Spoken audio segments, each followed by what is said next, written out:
On this Monday Morning Minute, a salt shortage. And no, we're not talking about the YouTube comment sections. There's still plenty of salty people in there. We're talking about a real tangible salt shortage, the type you use for winter services. We saw a news clip the other day that reminded us we should talk about this. ODOT have stockpiled enough salt for the season. Private contractors will be impacted.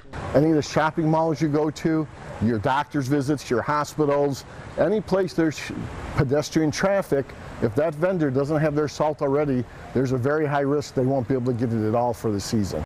There's basically 3 major companies that produce salt for the affected parts of North America, and 2 of those companies had production problems this year.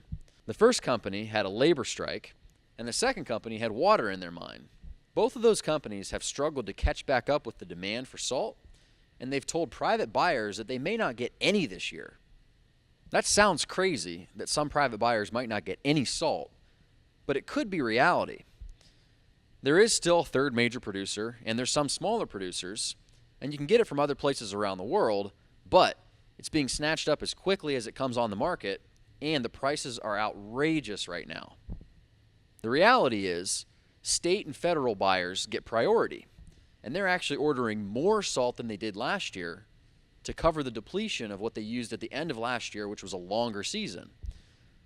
So once all the public interests have bought their salt, there's really not much left for the private buyers.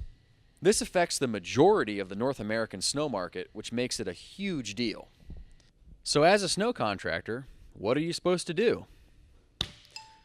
There's a lot of strategic decisions you can make regarding billing or future moves and infrastructure changes, but the most immediate and most impactful change that you can make for this season is to use the right amount of salt.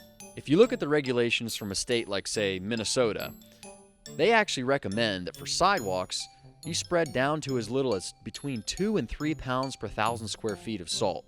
Now, most people have a hard time visualizing what that actually looks like. So, if you imagine this whole table is a sidewalk, this cup has what would represent 3 pounds per 1,000 square feet of salt in it, spread out evenly over this table. Now, that doesn't look like much, and that's kind of the point. People can't visualize what 3 pounds per 1,000 actually looks like because most contractors are spreading on sidewalks way too thick. There are 2 hurdles with spreading the properly low amount of salt like this. We can all agree about the first hurdle, customer perception. If they can't see it and feel it, you didn't spread enough. That's a little bit different story. That's going to take some education for your customers. But if you can get past that, then you only have 1 hurdle left, the equipment you actually use. Now, here's where we sell you the Ventrac equipment. See, most equipment can't even spread this low amount of salt.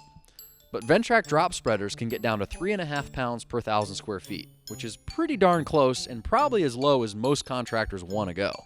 Spreading the right amount of salt is absolutely critical. It's better for the environment, it's better for the maintenance of infrastructure. In a year like this, you just can't afford otherwise.